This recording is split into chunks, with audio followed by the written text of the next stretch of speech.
नमस्कार दोस्तों, आप सभी का मेरे चैनल पे हार्दिक स्वागत है। गंगा स्नान को लेकर संत रविदास जी ने जो कहा है, जानेंगे तो दंग रह जाएंगे। प्रयाग में कुंभ मेले के दौरान माघ पूर्णिमा पर संत रविदास जी का जन्म दिवस मनाया जा रहा है। संत रविदास जी भक्ति काल के उन महान संतों में से एक हैं जिन्होंने बाहरी पवित्रता की बजाय आत्मा की शुद्धता पर बल दिया है।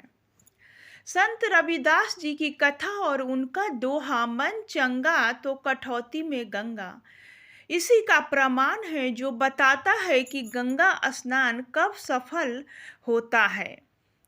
पूर्णिमा के दिन गंगा स्नान के महत्व के साथ एक प्रसिद्ध संत का भी जन्म दिवस है, जिनके नाम पर आज देश में कई राज्यों में सरकारी छुट्टी घोषित हुआ है।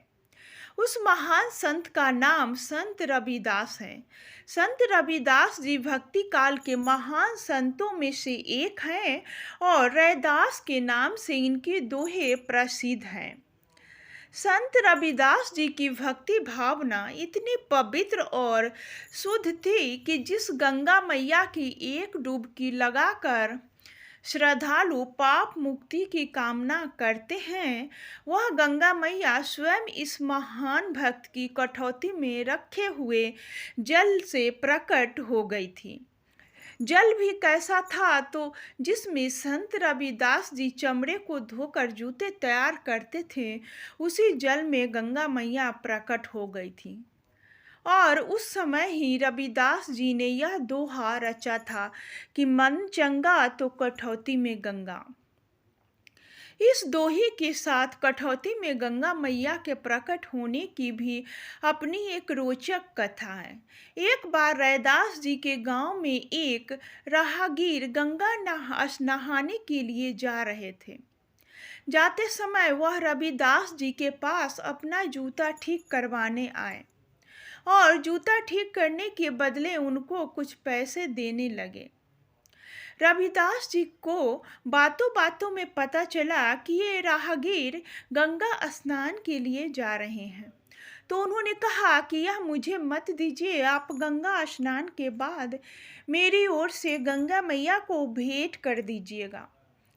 राहगीर ने ऐसा ही किया। गंगा स्नान के बाद उन्होंने कहा कि हे गंगा मैया, रैदास की तरफ से यह मुद्रा आप स्वीकार करें। तभी एक हाथ गंगा में बाहर आया और वह मुद्रा लेकर एक सोने का कंगन राहगीर को दे दिया। लौटते समय राहगीर के मन में लालच आ गया और उसने धन के लोभ में वह कंगन राजा को दे दिया। राजा ने इस कंगन को अपनी रानी को दिया, तो रानी ने कंगन का दूसरा जोड़ा भी मांगा। अब राजा ने उस राहगीर से कहा कि जैसा यह कंगन है, वैसा ही दूसरा कंगन नहीं मिला तो तुम्हें दंड मिलेगा। घबराया राहगीर संत रविदास जी के पास आया और सारी बातें विस्तार से कहकर संत रविदास से संकट से निकालने की प्रार्थना करने लगा। संत रविदास जी ने कहा, कोई बात नहीं, तुमने मुझे बताए बिना यह सब किया, लेकिन घबराओ मत, तुम्हारे लिए अभी दूसरे कंगन की व्यवस्था करता हूँ। संत रविदास जी ने वहीं गंगा माता का ध्यान किया, तो जिस कठौती में वह चमड़ा गलाते थे धोते थे, उसी कठौती में कंगन का दूसरा जोड़ा प्रकट हो गया।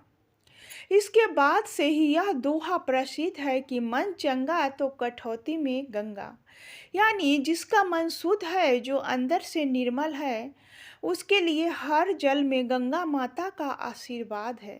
और जो उस राहगीर की तरह गंगा नहाकर भी अंदर से मैला है, उसके लिए तो गंगा नहाने पर भी मुक्ति का द्वार बंद है। इसलिए संत रविदास जी का संदेश है कि गंगा नहाए तो बाहर के मैल ही नहीं, अंदर के मैल को भी धोकर आत्मा से शुद्ध बने। इसके साथ ही कथा समाप्त होती है। दोस्तों, उम्मीद करती हूँ कि संत रविदास जी के बारे में अच्छी जानकारी मिली होगी। तो इसके साथ ही चैनल को लाइक शेयर सब्सक्राइब करना ना भूलिएगा। धन्यवाद।